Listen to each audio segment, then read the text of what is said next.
Hey everybody, it's Matt the Dice Chugger coming to you with, well, it's not really a book review. It's more like a ranking of the series we've just gone through, and what a journey it has been. There are technically 26 books in the Sword of Truth series if you count the Children of Dahara as the 5 separate novellas, but I'm going to be ranking them as one. So we have 22 books in this epic series. Now this series, once again I will mention, I do not have the Law of Nines in this one. Mainly because, well, I was told by one person it was an essential reading, and then I was told by another person that I should read it. So anyway, these ranked, and then I'm going to give you my final thoughts on the series as a whole, looking back on it after years of reading more fantasy. Because this was my first big fantasy series, and like I told you last week, it really got me through some rough parts of my life, and these characters were always there for me. So ranking wise, I did it still based on the star system, and I went back and I looked through my Goodreads, so they are ranked on that. When they shared star values, I often gave them, like, which one of these three would I run to read again, and that's how I ranked them as far as that goes. So, we're going to start right away with number 22. Now, this one had gained 2 stars, and this is Severed Souls. I'm trying not to get the glare from the library cover on this. What didn't I like about it? As part of that Richard and Kaelin series, it just seemed to be hashing a lot of exposition, and then we had a bunch of sudden, like, main character deaths, and then resurrections, because it's fantasy. And I really do feel like, not that I could skip Severed Souls, but that the action was too long. There wasn't enough world building while there being too much world building, if you know what I mean. I mean, this idea of Richard consistently regurgitating previous books, which brings me to number 21, which is The Third Kingdom. These two kind of stand neck and neck with me. This one more so had the regurgitation, but at least there was some attempts at world building here. When they're in the cave, was the action a little too long again? Probably, but I just feel like it was a book that I could easily forget, and I don't like thinking that. I understand that you had the introduction of the villain in the Third Kingdom, with the Emperor using, I think it was Richard's blood to come back. But still, it didn't grab me. And when I was looking back at these novels, I'm like, oh yeah, that book exists. That's never a good sign when you're thinking about ranking. And so that's why both Third Kingdom and Severed Souls, well, Severed Souls kind of, it gets the edge. Severed Souls is number 22 because the ending is so rushed, and it could have been spread out a bit more. Third Kingdom does some good world building. We are introduced to the series villain. So I give it credit for that. So those are the first two. Like I said, they're kind of hand in hand. That's Severed Souls at number 22 and Third Kingdom at number 21. So next, and I lumped all of these into one because most of them are novellas, were the Children of Dahara books. Now, I'm not saying I disliked this series, but what I will say is I feel like a few things. First, for me, it wasn't compelling enough. Like, if I heard from other book reviewers that it was fine, I probably would have skipped it. But it was more of my characters that I've got an attachment to, Richard and Kaelin. And now they don't have Zed, so they don't have the expository explanation of magic that we usually get from Zed, because Zed has passed. So Children of Dahara, it's a mixed bag of things. It's not that it's bad. It really just gets a 2 out of 5 from me, because the other thing is, was this really it? Was this your big ending to those two characters?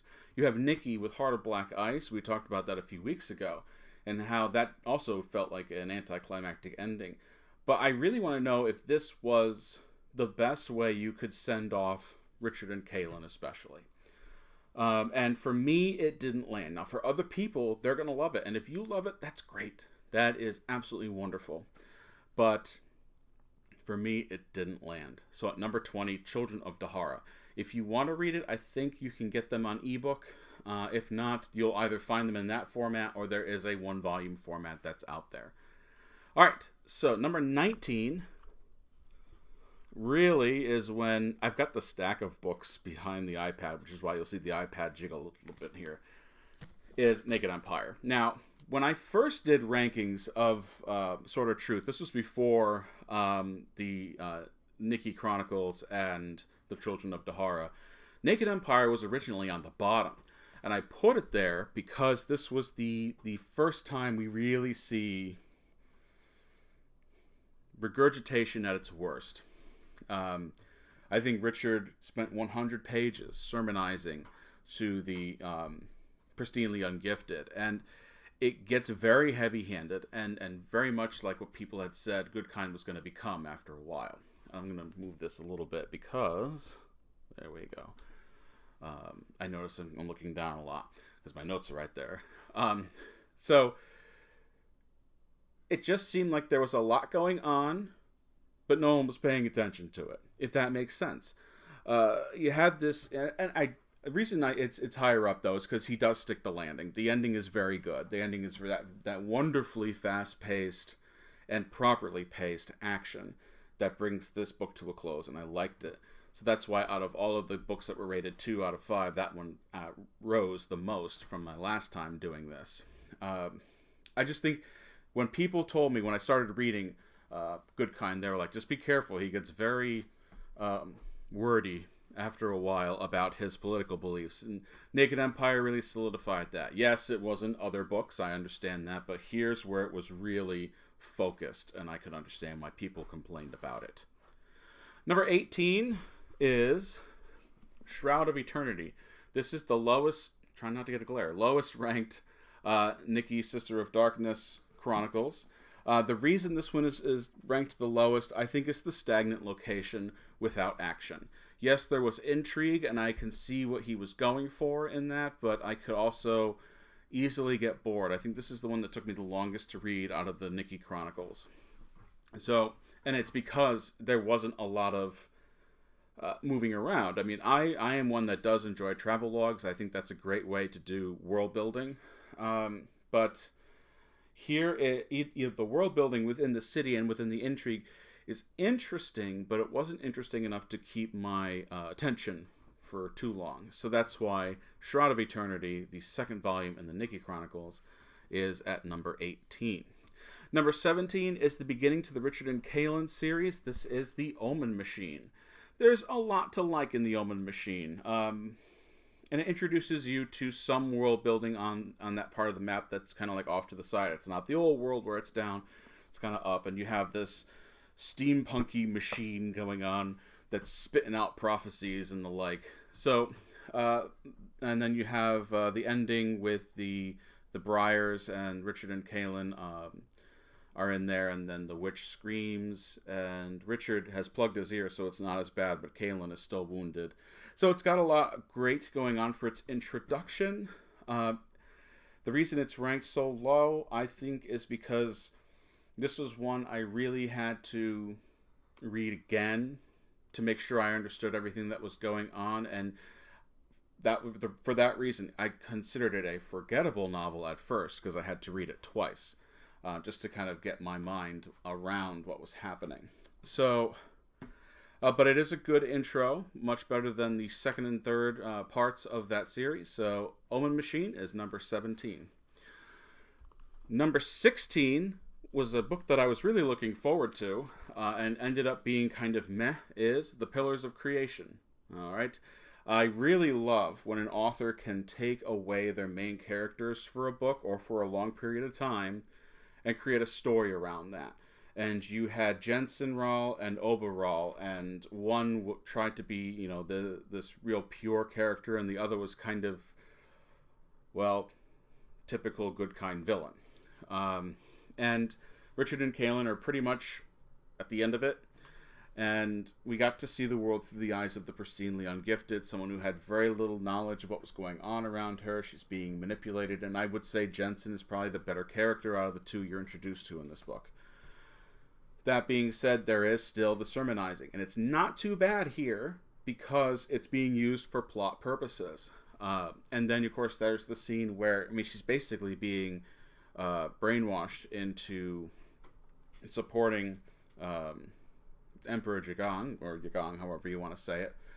And you get to go to Idendrill and just kind of see, what's been happening, and it's all abandoned and all. And it was really neat, but in the end, I don't think it stuck the landing, which is why Pillars of Creation is number 16. Next, we have the conclusion to the Nikki Chronicles, which is Heart of Black Ice. Now, this is where I get into the 3 stars and above. So everything here and up, I would say, is decent reading. Some of it's going to be better. So Heart of Black Ice is the conclusion to the Nikki Chronicles. I thought it was a fine conclusion. There's nothing groundbreaking here. There's nothing that stuck in my mind because the ending seemed rushed. And someone had commented a few weeks ago, it is possible that he was sick for a very long time. They were a private people and didn't expunge too much details about what was going on, so it's possible he had to rush the ending in order to ensure that the series was finished before his passing. But here it just seems a little too rushed. Now, did that ruin the book for me? No. Did it ruin the Nikki stuff? No. I just feel like it could have been more. I actually was hoping that Richard would pop up at the end with some help, but he just sent her the trinket that helps with the cause. Anyway, that's Heart of Black Ice, number 15. I just want to make sure I got the number right. Number 14 is the small novella Dead of Bones. This is Sword of Truth number 0. It's a story about Zed. I actually really enjoyed the story about Zed. It's your typical thing where, a young version of the character is extremely arrogant and confident in his abilities, and he's kind of got to do this thing that creating the boundaries, and it's dangerous. And there's this point in this one where it seemed like when he created the boundary that he would actually be able to push it and it would kill everything in its path, but he just chooses to leave it up, and I think that was very neat. It was a lot of great world building, and it gave me a lot to learn about Zed, which I really appreciated. Some people who really don't like the TV show, there was kind of an episode where Zed became younger for a little bit, and you got to see that arrogance. But yeah, Dead of Bones it's a fun read. It'll take you maybe about a few hours. It's a little short little novella, and the print is huge. So if you got a chance, go ahead and read it. And that's number 14, Dead of Bones. Whoops. Number 13 is the lowest ranked in the original 6, which I consider to be some really good fantasy, and that's Blood of the Fold. Now, Blood of the Fold is this low because, and I say that, and Blood of the Fold got, was it 3 stars? And I say that because it's the novel that seems to be the most important and yet have the most forgettable stuff. You're coming off of Stone of Tears. Now, Stone of Tears is very close to being what I consider one of the best in the series. It's not in my ranking, so you don't have to stop watching. He just revealed his number 1. It's not my number 1, but it is very close. You're coming off of that, and that got, I think it was a 4.5 from me, Stone of Tears, to slump down to a 3. And it's because mainly there's a lot of world building of what's to come. You have a lot more knowledge now about what Emperor Jagang is capable of. You have Richard creating the Daharan Empire by absorbing the Midlands into it and basically taking Anderith and, wondering how Kaelin's going to react. You've got Kaelin reuniting with Richard after all that time, things going on with Zed. So it's all interesting. The problem is I think it's a little too spread out, and you have a bunch of slow exposition in between all of those moments. So I think that's why out of all of them, it's my least favorite of the original 6. But it's still essential. So, anyway, that's Blood of the Fold, number 13. Number 12 is Phantom, which is the second out of the Chainfire trilogy.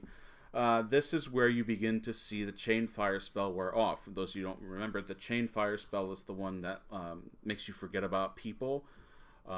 And that is starting to break, and Kaelin gets captured, even though she doesn't really know who she is yet. Richard gets himself captured by the end, and you have a lot of stepping stones to get you to the next book. And when when Goodkind separated all of his books into these like micro series, You were going to have that.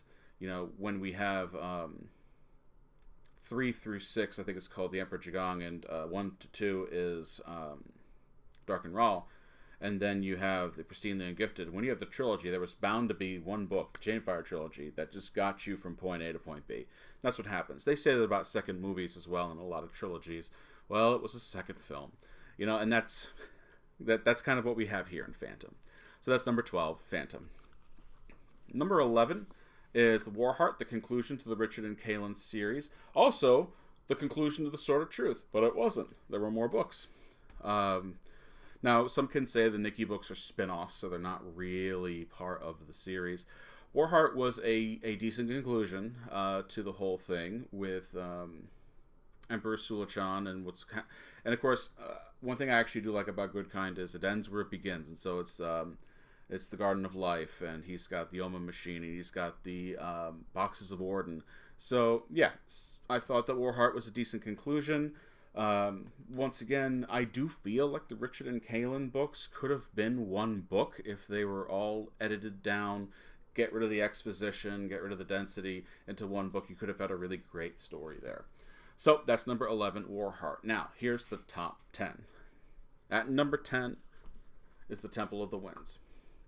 All right.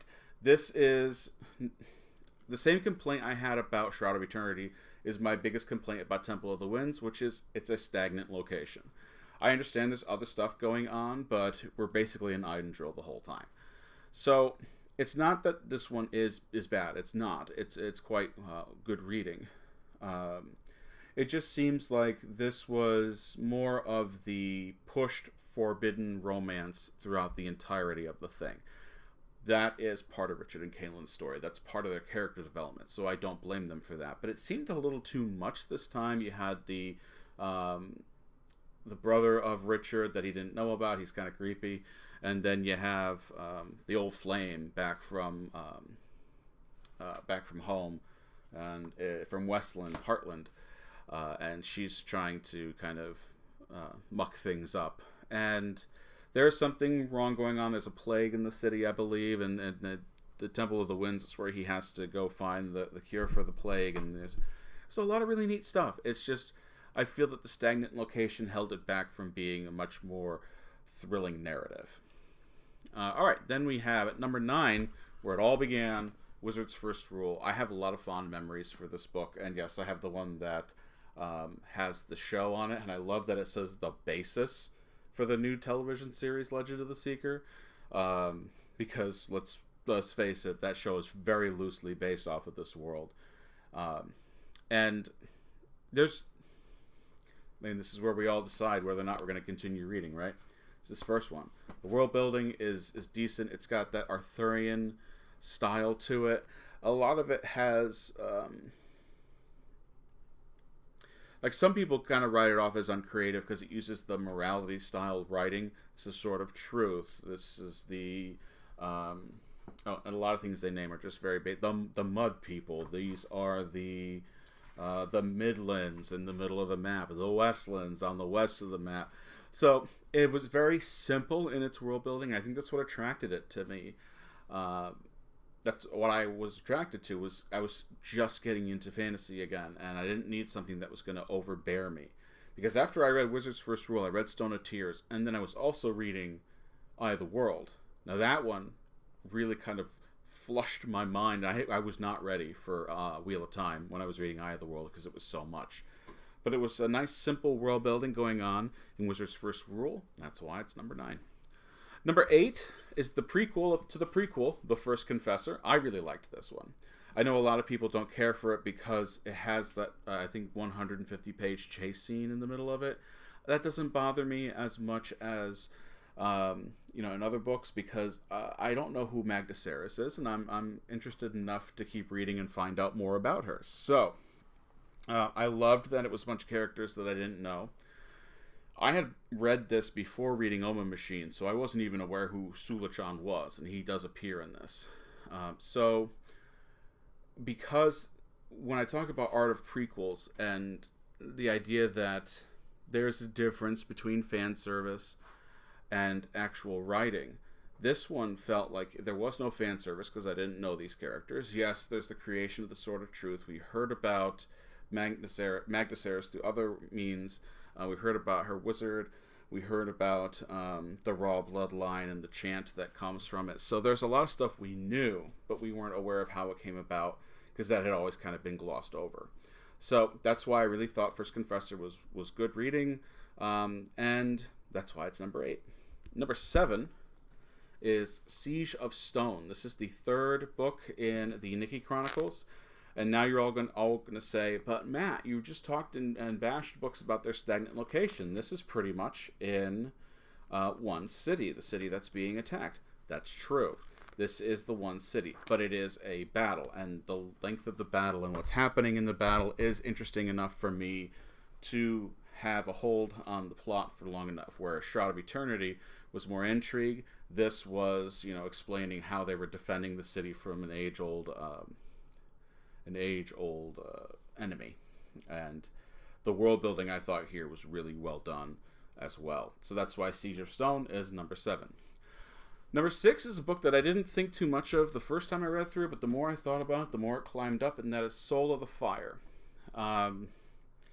This one has a really poignant message, and I think it's really neat, where Richard is really trying to combat this Emperor Zhigong's force and people allying with him, and he works so hard and it doesn't work out, and he leaves. He realizes he's been working himself to exhaustion. Kaelin was assaulted and almost unrecognizable, and he had just had it. And I actually like when I see a character go through that. I've always talked about the fact that Richard is too perfect. He's the best at everything.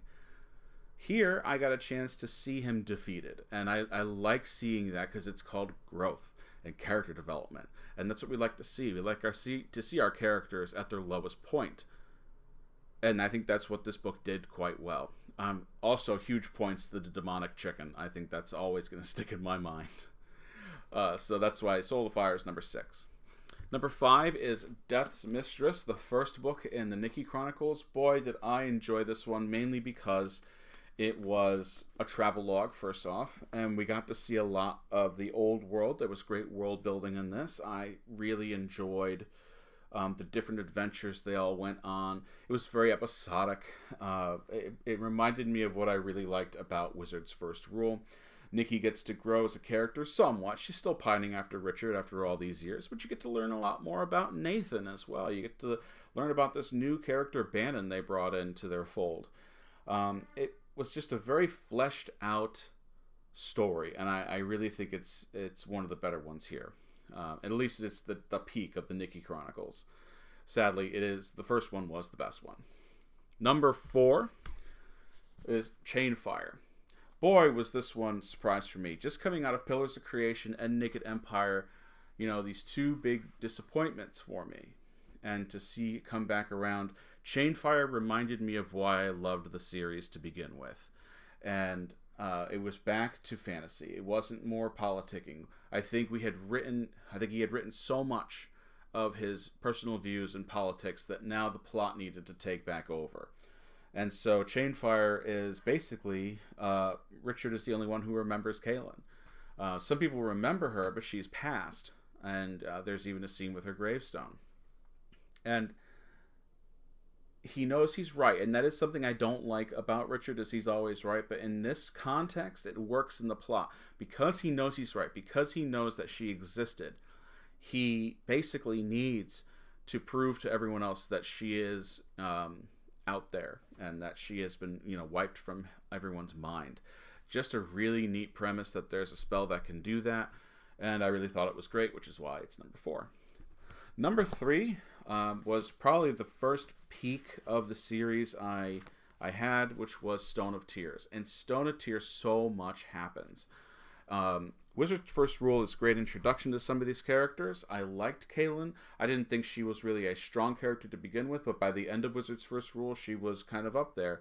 And then in Stone of Tears, when she has to bring herself to go and defend the Midlands against the incoming force, perfect. It was a great way to show that she was a strong character. Richard goes to wizard school, and he doesn't do well in wizard school because he's trying to flunk out so he can get back and do the stuff he's supposed to do. It was kind of interesting to see him personally flubbing everything. It was kind of funny after a while, but you begin to see the seeds of the Emperor Jagong story. So, Stone of Tears, I think, is also the longest book in the series. It's also the book I read the fastest, which tells me, looking back on it, that the pacing of that book was just wonderful. So that's number 3, Stone of Tears, and number 2 is the original conclusion to the Sword of Truth, which is Confessor. When I started reading this, I was expecting your typical fantasy conclusion. Big battles everywhere. And then, intrigue and, the attempted takeover. So you got to see a lot of the world of sports in this, the game of Jala, and how Richard is trying to bring his team up through the ranks so they can finally fight against the Emperor's team. And he thinks that if they create such a distraction, he can take the Emperor out there. Boy, this is really interesting stuff. I mean, I didn't expect a series to end based around sports. And then you do have a lot of other things going on. And by the end, Sulachan, Emperor Jagong in the Garden of Life, in the People's Palace. I mean, it ends where it begins until we found out there was more to read. Confessor is quite good as far as how the story goes. And that's why it's number 2. And of course, if you've been following and marking off all the books as we've been going along, Faith of the Fallen is number 1. This is Stone of Tears 2.0. It's almost very much the same story. Richard is separated. Kaelin goes to fight. Richard is trying to get out of a situation so he can get back to Kaelin. However, this is where we finally begin to understand the mentality of the old world and what Jagong has done to the old world. And that's what I really liked. I talk about the politicking, but when it's the politicking for the sake of the plot, it works. Faith of the Fallen really is one of those places where I didn't mind it when he started, just sermonizing about political views, because it was part of what was going on. You had the introduction of Nikki. I mean, she was in Stone of Tears, but she was more so in this.